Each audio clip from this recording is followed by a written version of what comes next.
Assalamualaikum warahmatullahi wabarakatuh. Bismillah, alhamdulillah, wassalatu wassalamu ala rasulillah Sayyidina Muhammad ibn Abdullah wa ala alihi wa ashabihi wa mawala wa la hawla wa la quwwata illa billah, amma ba'd. Apa kabar anak-anakku semuanya? Baik-baik saja ya? Alhamdulillah, Bapak juga baik. Semoga kita semua tetap dalam lindungan Allah Subhanahu wa Ta'ala, dimudahkan segala urusan kita, disehatkan tubuh kita, dipanjangkan umur kita dalam ketaatan kepadanya, dan selalu mendapatkan rahmat dari Allah Subhanahu wa Ta'ala. Amin, amin ya rabbal alamin.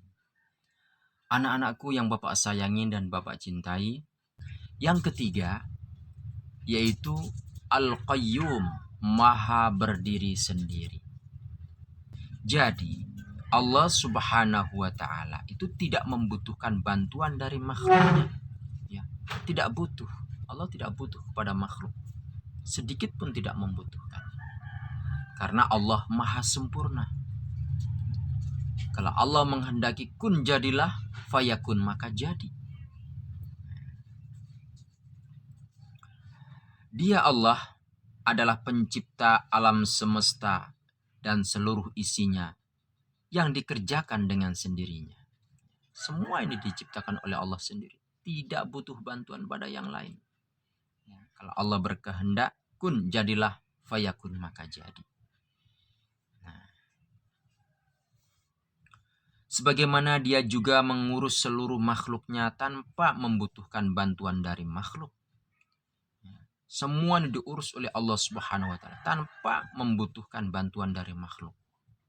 Lalu bagaimana Pak dengan adanya malaikat Mikail yang mendapatkan tugas membagi rezeki?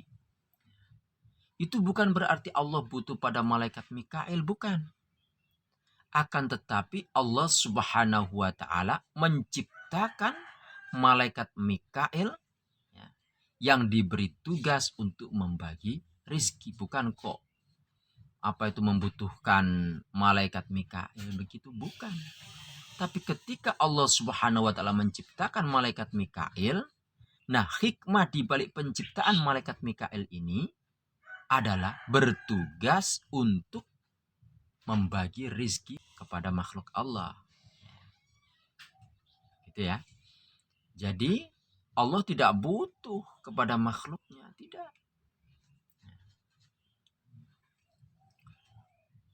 Berbeda dengan manusia sebagai makhluk Allah. Walau manusia bisa mandiri, manusia tetap membutuhkan orang lain. Sepintar-pintarnya orang, dia pasti membutuhkan orang lain, karena manusia adalah makhluk sosial yang tidak bisa hidup sendiri.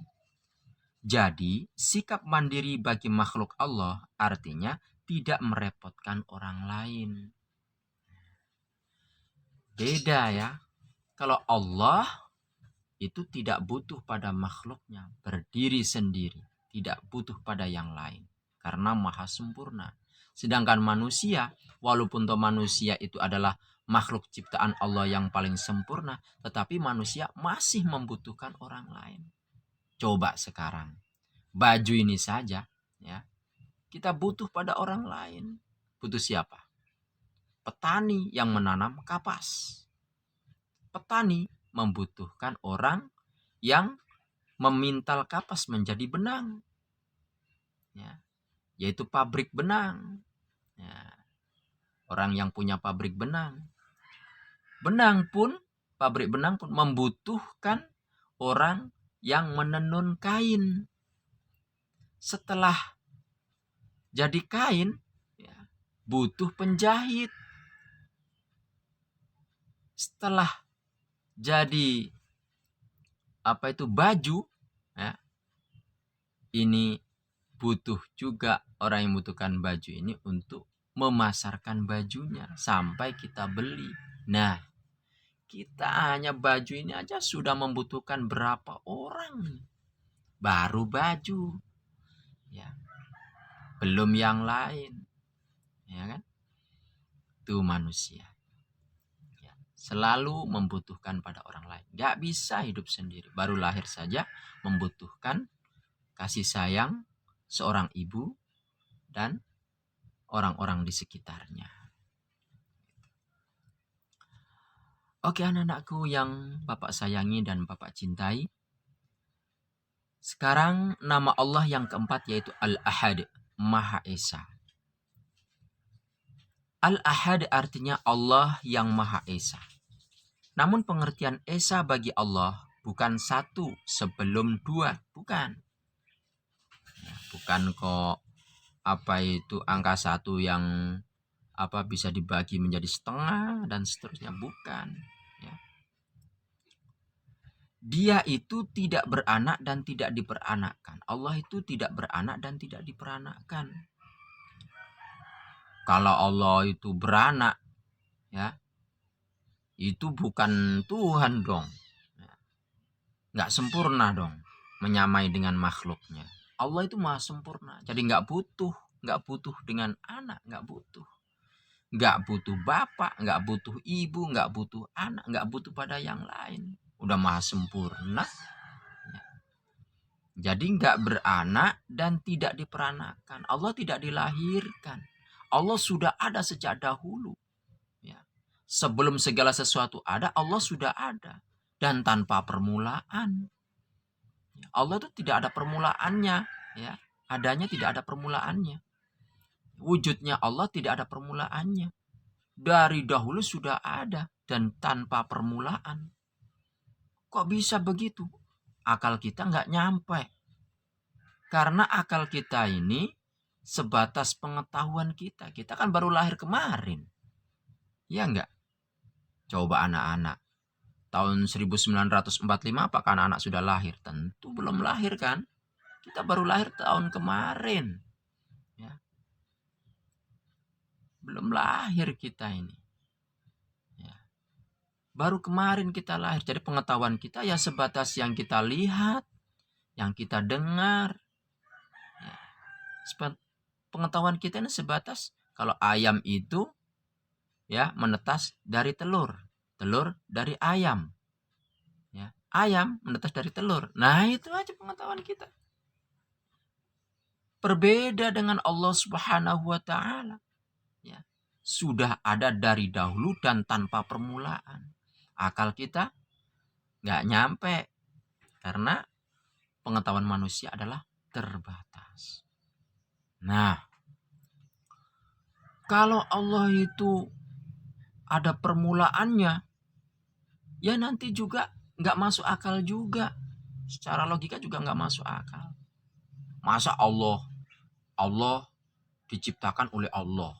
Allah diciptakan oleh Allah. Terus gitu. Ya. Lah, sampai di mana ini? Ya nggak mungkin seperti itu. Pasti ada ujungnya. Gitu ya. Jadi Allah itu dialah yang pertama tanpa permulaan.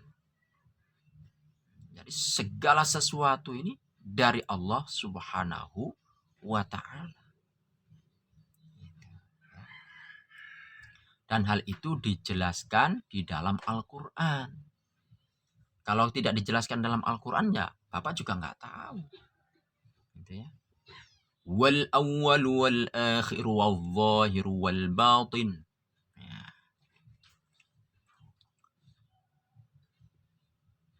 Kemudian kita lanjutkan. Oleh karena itu sifat Esa bagi Allah berbeda dengan makhluk. Allah tidak membutuhkan bantuan dan perlindungan dari makhluk karena dia adalah Raja yang maha menguasai semua ciptaannya.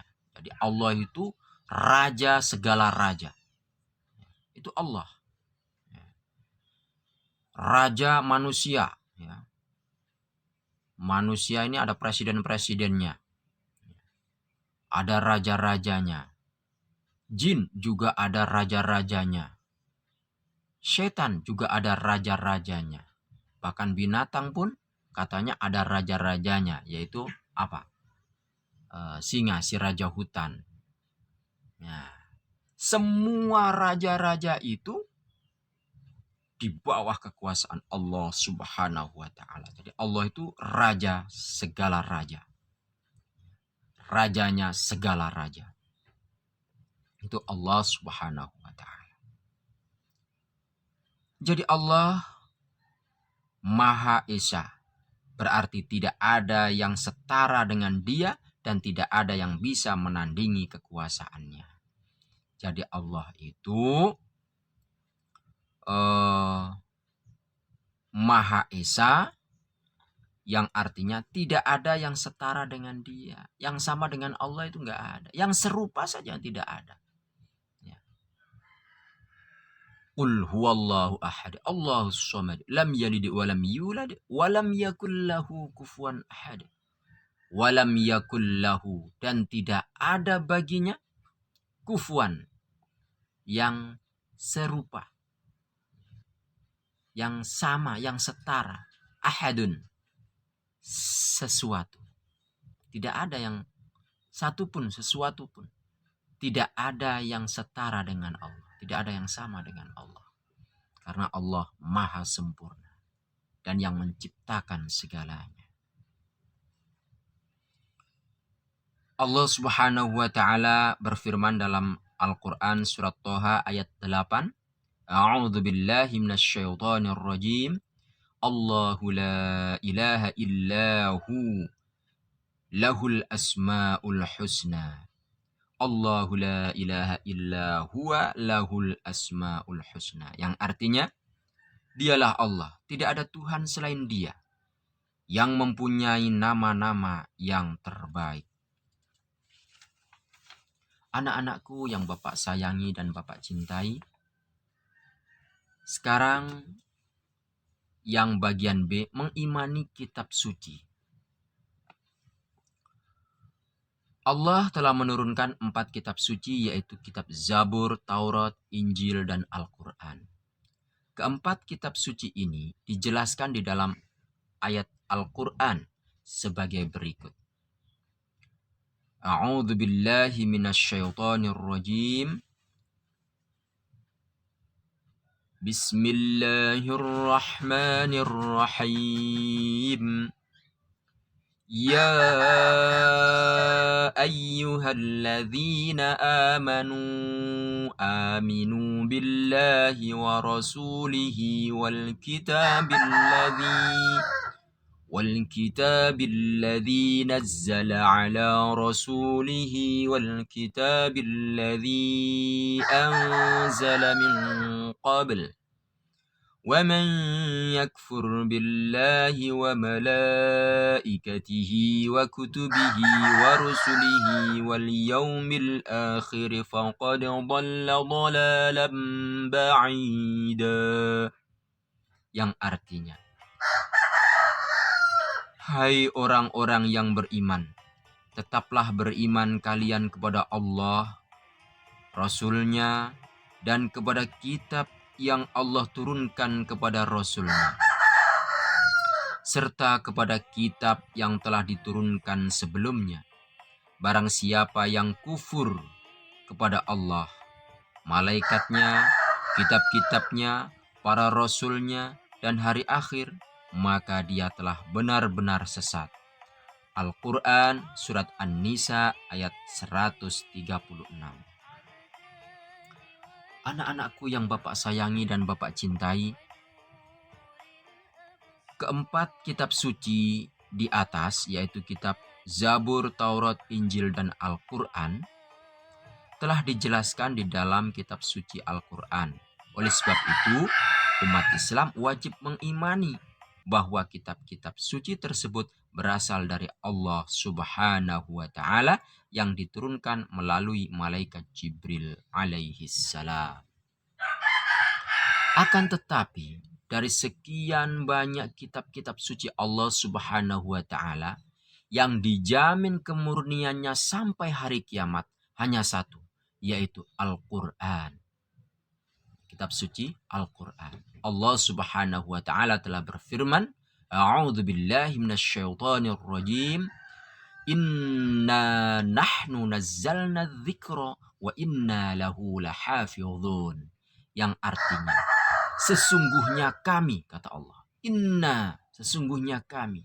Nahnu, kami. Nazzalna dzikra, telah menurunkan adzikra, yaitu Al-Quran. Wa inna, dan sesungguhnya kami, lahafidhun, sungguh menjaganya. Di sini Allah menggunakan kata inna nahnu. Nahnu menggunakan kata nahnu yang artinya kami. Di sini memberikan isyarat bahwa Allah melibatkan makhluknya untuk menjaga Al-Quran ini. Bukan berarti Allah butuh kepada makhluk, bukan. Tapi hikmah di balik penciptaan makhluknya ini, makhluknya ikut pula dalam menjaga kemurnian Al-Quran. Oleh karena itu anak-anak, banyak sekali anak baru umur 7 tahun sudah hafal Al-Quran. Ya. Berapa ratus orang, berapa ribu orang yang hafal Al-Quran. Al-Quran sangat mudah untuk dihafalkan. Ya. 30 juz. Ya. Tapi banyak yang hafal. Ada yang mengatakan 6.666 ayat. Ya. Hafal semuanya. Subhanallah, itulah mukjizatnya Al-Quran.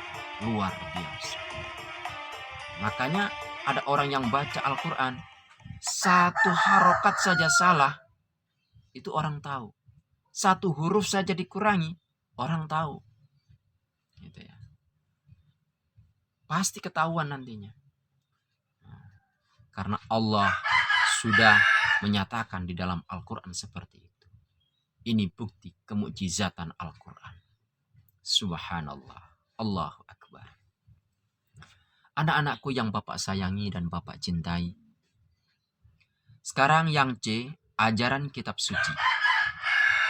Pada dasarnya, kitab-kitab suci yang diturunkan Allah kepada para nabinya mengajarkan ajaran yang sama, yaitu ajaran Tauhid. Tauhid artinya Allah itu Ahad, Allah itu Maha Esa. Para nabi mengajak umatnya untuk beribadah kepada Allah dan tidak beribadah kepada selain Allah. Adapun tata cara beribadah yang dijelaskan di dalam kitab-kitab Allah berbeda. Perbedaan itu karena keadaan umat pada masa Nabi Musa alaihissalam berbeda dengan keadaan umat pada masa Nabi setelahnya. Adapun kitab suci Al-Quran adalah kitab suci terakhir yang ajarannya lengkap dan berlaku sampai akhir zaman. Gitu anak-anak ya. Jadi Islam itu sudah sempurna dari dulu. Ya. Islam itu sempurna, ajarannya sesuai dengan masanya. Di zaman Nabi Adam alaihissalam, ajarannya segitu sudah sempurna. Karena apa? Karena yang menghuni bumi baru Nabi Adam sama Ibu Hawa. Ya. Kemudian berikutnya punya keturunan Qabil dan Habil dan 2 anak putrinya. Ya. Dan kedua anak putrinya. Jadi ya tidak membutuhkan banyak aturan. Nah, begitu terus Nabi Idris, Nuh, Hud, Soleh, Ibrahim, Lut, Ismail, dan seterusnya, ya semakin berkembang. Nah, maka petunjuk-petunjuk Allah pun semakin banyak diberikan. Aturannya pun semakin lengkap. Gitu ya. Jadi sempurna sesuai dengan masanya. Nah, di masa Nabi Muhammad ini sudah sempurna sampai akhir zaman pun. Ya, Al-Quran menjawab akan semua problematika. Tergantung kitanya, mau nggak kita mempelajarinya, mau nggak kita mengamalkannya, mau nggak kita memahaminya. Jadi Al-Quran itu ya universal, menyeluruh dan mengatur segala aspek kehidupan. Subhanallah, itulah mukjizat Al-Quran. Anak-anakku yang Bapak sayangi dan Bapak cintai,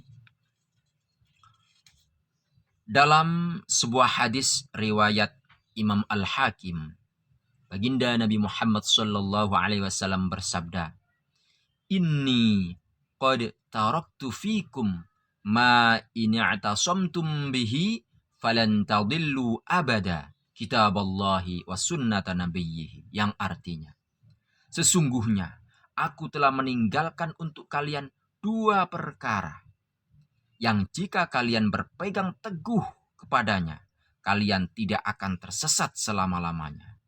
Apa itu dua? Yaitu kitab Allah, kitab Allah, yaitu Al-Quran, dan sunnah nabinya, yaitu sunnah Nabi itu mencakup qauliyah, ucapan baginda Nabi, kemudian ketetapan Nabi, dan perbuatan Nabi. Nah, itu sunnah Nabi. Nah, ini disebutkan diterangkan di dalam hadis-hadis baginda Nabi Muhammad sallallahu alaihi wasallam. Jadi kalau kita berpegang teguh Al-Quran dan hadis, maka tidak akan tersesat selama-lamanya. Bagaimana berpegangnya? Ya kita pelajari.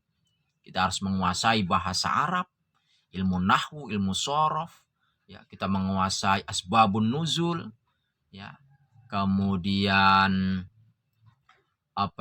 asbabul wurud, ya, menguasai ilmu nasikh dan mansukh, ya. Kemudian kita harus gurukan kepada guru-guru yang sanadnya sampai pada Rasulullah Muhammad SAW, sambung sampai Rasulullah Muhammad SAW.